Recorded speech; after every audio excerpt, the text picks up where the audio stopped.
The iPhone 17 Pro Max battery test is finally here, and this year it's not just going head-to-head with the Galaxy S25 Ultra, but it's also facing off against Google's all-new Pixel 10 Pro XL. Now, in our last test, the iPhone 16 Pro Max and the Galaxy finished almost neck and neck. But this year, Apple is looking to change that. The 17 Pro Max not only has the new A19 Pro chip running on iOS 26, but for the first time ever, it's packing a 5,000 plus milliamp hour battery. Of course, the Galaxy is no slouch. It's powered by Qualcomm's proven Snapdragon 8 Elite, and the Pixel actually has the largest battery of the bunch, while also being powered by Google's new TSMC-built Tensor G5. Will that be enough for one of these Android phones to come out on top, or will the iPhone prove it's on another level?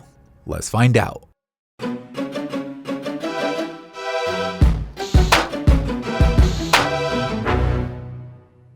This episode is sponsored by Ugreen, who sent out their new MagFlow accessories for the iPhone 17. Starting off with the MagFlow Magnetic Power Bank, which not only has a 10,000 mAh capacity, but it also supports ultra-fast 25-watt wireless charging, where in the lab tests, it was able to charge an iPhone 17 Pro Max from completely dead to 50% in just 38 minutes. The magnets on here are also really strong, so your phone will stay firmly attached even when you're using it, and this little LED display at the side gives you a clear real-time readout of how much battery the bank has left. But I think one of the smartest features is this braided lanyard that actually doubles as a USB-C cable, supporting even faster charging with 30 watts of input and output, which combined with the extra USB-C port at the bottom means you can technically charge your iPhone, your AirPods, and your Apple Watch all at the same time. And despite its compact airline-safe design, which is super easy to carry or throw in a bag, with a 10,000 mAh capacity, it means you can charge something like an iPhone 17 Pro Max around 2 times. Ugreen also sent out their magnetic wireless charger, which opens up like a transformer, being able to wirelessly charge both your iPhone and your AirPods, plus it also has an extra port on the side. You can learn more about the MagFlow lineup by checking out the first link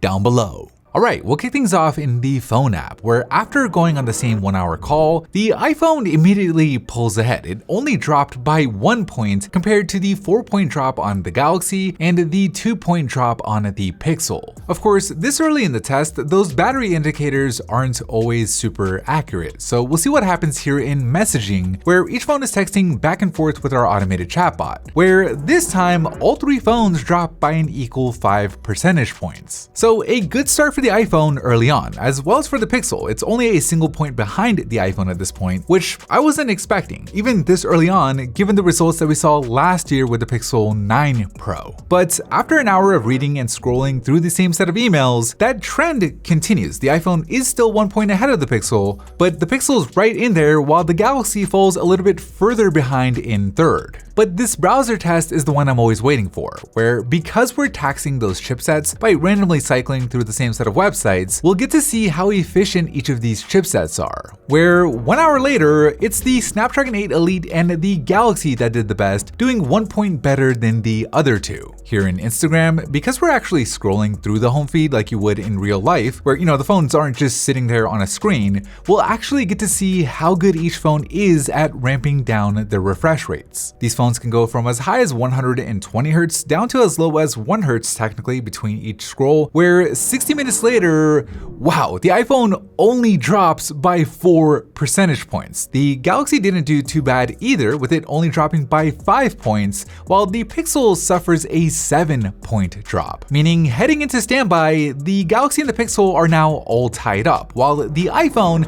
has a 4-point advantage over the Android phones. But after 16 hours with the phones just sitting on idle, the Galaxy doesn't just make a comeback, but it actually slots into first place, dropping by only 5 points compared to the 10-point drop on the iPhone. So an interesting turn of events as we start working on YouTube, where I think it's worth noting, as always, we calibrate the displays on each phone to 200 nits using a proper luminance meter, as well as calibrate the speakers on each phone to the nearest decibel count, where an hour of binge watching PhoneBuff later, the iPhone edges right back, tying up with the Galaxy as the Pixel is now 5 points behind them. which make it even worse here in gaming, where this is another test that pushes those chipsets just a little bit harder. So it'll be interesting to see how the Tensor G5 handles this, which it turns out is not bad at all. It does about the same as the iPhone's A19 Pro there, while the Galaxy proves to be the most efficient, once again doing 1 point better to take the lead. So a bit of back and forth between the iPhone and the Galaxy. We'll see if one of them can create some real separation here in Maps, where we are simulating navigation with GPS and the compass turned on, and all three phones actively seeking traffic information. But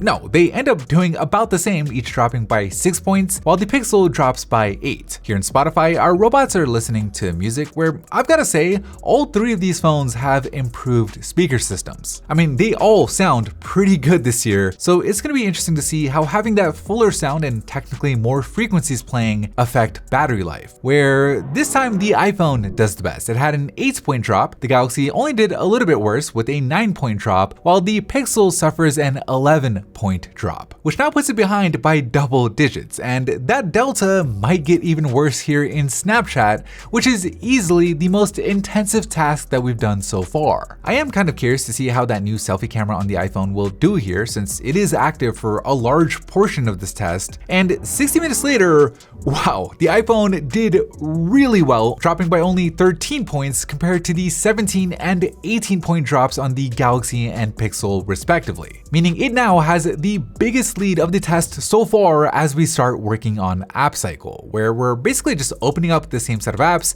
closing them all, and then repeating that in a loop until the phones die, where 45 minutes into it, the Pixel is the first to give out, officially placing it in third and pretty much matching the Pixel 9 Pro XL from last year. But this is where I think things are going to get more interesting, since last time the iPhone 16 Pro Max was only able to outlast the Galaxy by 10 minutes, where this time, with its larger battery and new chip, the iPhone 17 Pro Max might beat it by a lot more than that, where 1 hour and 50 minutes into App Cycle, there you have it, the Galaxy is fully depleted while the iPhone still has 9% left to go. That drops down to 8% at this point where the iPhone 16 Pro Max died, meaning everything from here on out is breaking new ground for the iPhone, where a whopping 3 hours and 5 minutes into App Cycle, the iPhone finally calls it quits. That's over an hour longer than the Galaxy and over 2 hours longer than the Pixel. Now, it's not quite enough to dethrone the Vivo X200 Pro from our rankings, but it clearly makes it the winner by a big margin